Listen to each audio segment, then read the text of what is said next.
Hello student, good morning. So our ongoing topic is sixth topic, nursery management, and today we are going to learn types of nursery. Nurseries may be classified according to the time, size of production and kind of material raised. तर जे काही नर्सरीचे types आहेत ते कशा पद्धतीने classify केले जातात, तर कुठल्या टाईमला ती नर्सरी चालू असते असं. म्हणजे काही नर्सरी असतात त्या ठराविक टाईमला चालू असतात, म्हणजे ठराविक सीझनमध्येच चालू असतात आणि त्याच सीझनमध्ये तिथे प्लांट्स जे काही असतील ते अवेलेबल होतात. त्याच्यानंतर साईज ऑफ प्रोडक्शन, तिथे किती अमाऊंटमध्ये जे काही प्रोडक्शन असेल ते घेतलं जातं. त्याच्यानंतर कुठल्या टाईपचे जे काही प्लांट्स असतील ते तिथे रेज केले जातात, वाढवले जातात. Types of nursery on the basis of period. On the basis of period nurseries are classified as temporary nursery and permanent nursery. तर दोन टाईपच्या नर्सरीज येतात on the basis of period. तर फर्स्ट आहे टेम्पररी नर्सरी आणि second permanent nursery. Temporary nursery last for a limited period or few months.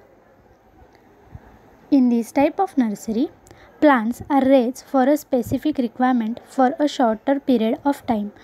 तर जे temporary nursery जी असते ती तात्पुरती असते, काही मंथसाठी किंवा एखाद्या ठराविक सीझनसाठी असते. मग तिथे त्याच सीझनमध्ये फक्त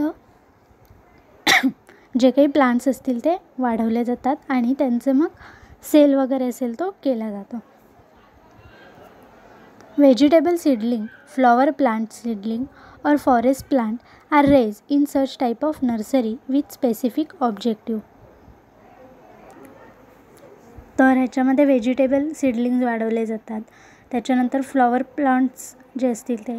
आता टेम्पररी नर्सरीमध्ये आपल्याकडे जसं की रोड साईड आपल्याला दिसतं की काही सीझनमध्ये रोड साईडला खूप सारे प्लांट्स घेऊन लोक बसलेले असतात सेल करण्यासाठी. मग ते काय झालं, काही ते ठराविक सीझनसाठी किंवा ठराविक पिरियडसाठीच ते सेलसाठी बसतात. मग ते फ्लॉवर प्लांट्स असतील किंवा मग फॉरेस्ट प्लांट, म्हणजे जे की असे प्लांट जे मोठे मोठे फंक्शन्स अरेंज करून प्लांटेशन केलं जातं, तर त्याच्यामध्ये फॉरेस्ट प्लांट लावले जातात. This type of nursery is developed only to fulfill the requirement of season or a target project. तर ह्या टाईपच्या नर्सरीमध्ये काय केलं जातं, तर सीझनल प्लांट्स असतात. The nurseries for production of seedling of transplanted vegetable and flower crop are temporary nature. Likewise temporary arrangement for growing forest seedling for planting in particular area can also be done in temporary nursery. तर temporary नर्सरीमध्ये काय केलं जातं, तर ठराविक पिरियडसाठीच temporary जे काही असेल ते तात्पुरते प्लांटेशन केले जातात आणि ते लगेच सेल करून टाकतात. किंवा मग जसं की भातशेती केली जाते, तर भातशेती करताना काय केलं जातं आधी, तर एका ठिकाणी जे काही क्रॉप असेल त्याच्या बिया सगळ्या टाकल्या जातात आणि मग ती झाली नर्सरी. आणि तिथून मग काय केलं जातं, लावणी करून सगळीकडे नीट अरेंजमेंट करून ते जे काही राईसचे जे सीडलिंग्स असणार आहेत ते लावले जातात. Futures of temporary nursery. It is constructed for a short period and in small size. तर टेम्पररी नर्सरीमध्ये काय केलं जातं, तर एकतर शॉर्ट पिरियडसाठी असते आणि स्मॉल साईजमध्ये असते. Intensive manuring and fertilizers is not necessary in such a nursery as it is constructed at a site which is rich in humus. तर ह्याच्यामध्ये जास्त मॅन्युअर अँड फर्टिलायझर्स गरजेचे नसतात, कारण एकतर एक असं आहे टेम्पररी असतं आणि तिथे चांगल्या प्रकारची माती असते किंवा ह्युमस असतं, त्याच्यामुळे हे जे काही असेल त्याची गरज नाही लागत. As it is located near a planting site, the distance between the nursery and the actual planting site is minimum. जसं की राईसची नर्सरी केली जाते, तर ते आपण बघतो की भातशेती करताना पहिला एकदम जवळजवळ भात जो लावलेला असतो तो तिथूनच आपल्याला काढून तिथल्या तिथेच नीट लावायचं असतो. त्याच्यामुळे आपल्याला कुठे ते लांब घेऊन जावं लागत नाही. No major transportation is required. जसं की आपल्याला कुठेही ते लांब न्यावे लागत नाहीत, तिथल्या तिथेच काढून नीट आपण लावू शकतो. Special supervision is not required in maintenance of such nurseries. तर ह्या अशा टाईपच्या नर्सरीमध्ये स्पेशल सुपरविजन करावं लागत नाही, जास्त लक्ष द्यावं लागत नाही. जसं की ज्या परमनंट नर्सरी असतात तिथे नीट मेंटेनन्स ठेवावा लागतो. त्याच्यानंतर आहे परमनंट नर्सरी.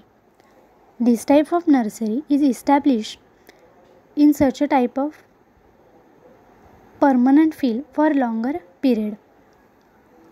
तर हे जे काही नर्सरीज असतात परमनंट नर्सरी, त्या लांब टाईमसाठी किंवा जास्तीत जास्त टाईमसाठी केल्या जातात. जसं की टेम्पररी असतात त्या ठराविक पिरियडसाठी असतात, पण परमनंट असतात त्या लॉंगर पिरियडसाठी असतात आणि कायमस्वरूपीच्या पण असतात.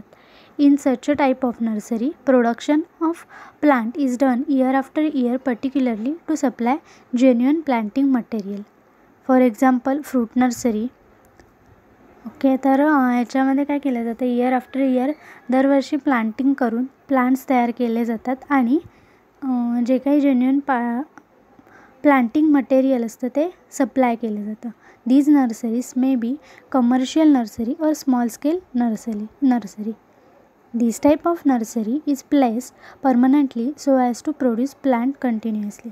तर परमनंट नर्सरीमध्ये काय केलं जातं, तर कंटिन्युअसली इयर आफ्टर इयर जे काही प्लांटिंग असेल ते केलं जातं आणि त्याच्यातनं वेगवेगळे जे काही प्रोडक्ट्स असतील ते आपल्याला तिथे मिळतात.